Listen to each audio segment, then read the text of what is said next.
Urszula Lajs. Pracuję jako coach, wykładowca, szkoleniowiec. Ogólnie pracuję z ludźmi, z tymi, którzy chcą wprowadzić jakieś zmiany w swoim życiu, z tymi, którzy już są w trakcie zmiany, z tymi, którym gdzieś jest niedobrze i nie wiedzą jeszcze, że chcą zmiany, z różnymi ludźmi. Jeśli mówimy o znaczeniu snów dla mojej rodziny, to myślę, że nigdy czegoś takiego nie doświadczyłam. Przynajmniej nigdy nie słyszałam od nikogo z moich bliskich, żeby sny miały jakieś znaczenie. Jest to taki w ogóle obszar, którego zaczęłam dopiero chyba dotykać i w ogóle zastanawiać się nad tym, jak byłam dorosła. Ja sobie myślę, oczywiście pewnie,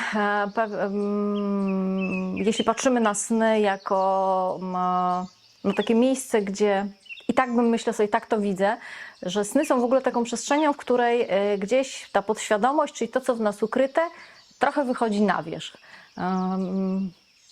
To jest taki moment, w którym trochę już przestajemy kontrolować albo przykrywać pewne rzeczy, które są dla nas, nie wiem, niewygodne, trudne. I sny są takim momentem, w którym to wszystko, co w nas siedzi głęboko, ma szansę gdzieś się pojawić, wyjść na wierzch, dać jakiś nam sygnał. Tak, myślę sobie, że tak chyba, tak o tym sobie myślę, że to jest coś, taka przestrzeń, gdzie ta podświadomość się w nas no, pokazuje po prostu. W naszym kręgu kulturowym sny miały znaczenie. Ja czasami sobie tak, wiesz, myślę sobie też o tym, że na przykład jak byłam mała, to była taka opcja wsać książkę pod poduszkę i cała wiedza ci wejdzie do głowy. I tak sobie teraz, jak sobie o tym myślę, to jest to właśnie taki wątek, że tak jakby w czasie snu działo się coś takiego i jakby znikały jakieś bariery i był dostęp do czegoś, do czego normalnie nie mamy dostępu. I to jest taki wątek, który sobie to mi pokazało, że sny są obecne. One są też na przykład bardzo, to jest słyszalne też czasami w języku. Ktoś mówi, że wyśniłem coś sobie. I to bardzo mocno pokazuje, że no, sny są istotne. Jeśli to już tak gdyby do warstwy językowej, czy jak gdyby do interpretacji świata za pomocą języka przenikło, to tak, to jest to istotne. Dla bardzo wielu osób sny są inspiracją. Dla bardzo wielu osób sny są takim pudełkiem, w którym znajdują coś, czego normalnie by nie znaleźli. Natomiast myślę sobie, że dla bardzo wielu osób znajduje tam inspirację i ten wątek snów w literaturze, w sztuce, marzeń sennych, mówimy marzenia senne, jest bardzo silny. Czasami się mówi, że coś jest stworzone bądź napisane w stylu marzeń sennych.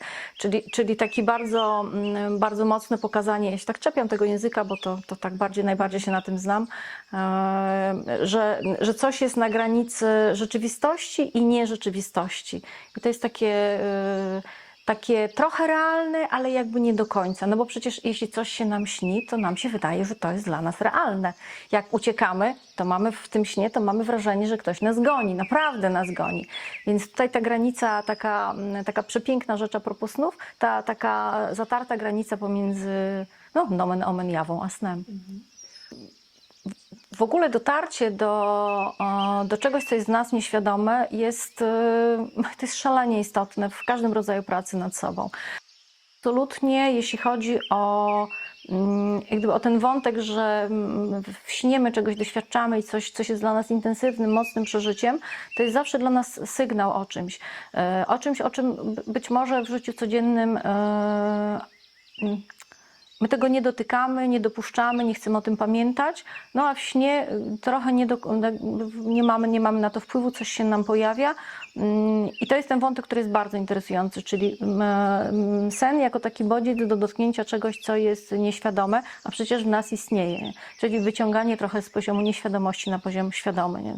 Co takiego się dzieje, że takie rzeczy mi się śnią. Znam parę osób, które zapisują sny, jak się obudzą. I to też dla mnie jest takie ciekawe, bo mam taką koleżankę, która mówi, że no też się po prostu tymi snami inspiruje po prostu, nie? Czyli sobie te sny zapisuje. No, to w ogóle taki ciekawy wątek, żeby zwrócić uwagę na sny jako ten moment, w którym nie mamy kontroli, tylko coś nam z nas samych pokazuje, dostajemy jakiś sygnał, nie? W postaci snu. Jeśli chodzi o ten wątek snów w kulturze, na pewno w Indiach bardzo często jest tak, że w różnych opowieściach, w historiach o bogach jest tak, że komuś coś się przyśniło, że ktoś coś zobaczył we śnie, że ktoś za pomocą, nie wiem, coś mu się przyśniło i on na podstawie tego snu dokonywał, nie wiem, podejmował jakieś decyzje. Czyli tak jakby dostawał w trakcie tego snu jakieś dodatkowe informacje od, nie wiem, od istot wyższych.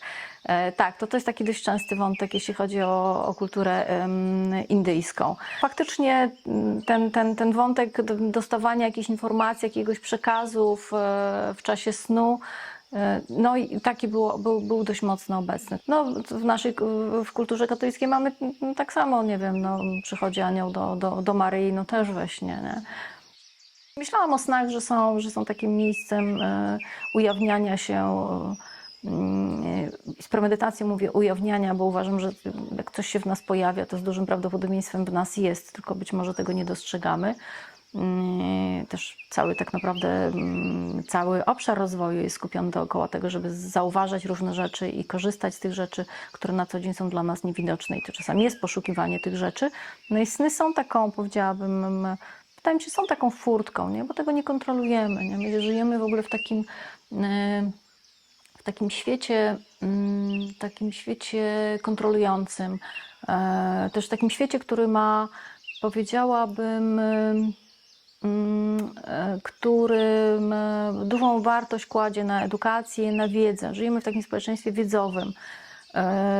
I sobie myślę, że czasami jest to taka troszeczkę pułapka, bo my tak bardzo jesteśmy skupieni na tej wiedzy, na takim racjonalizmie, że nie dopuszczamy, czy w ogóle deprecjonujemy te rzeczy, które są, powiedziałabym, takie pozawiedzowe, bądź trudno wytłumaczalne. I myślę, że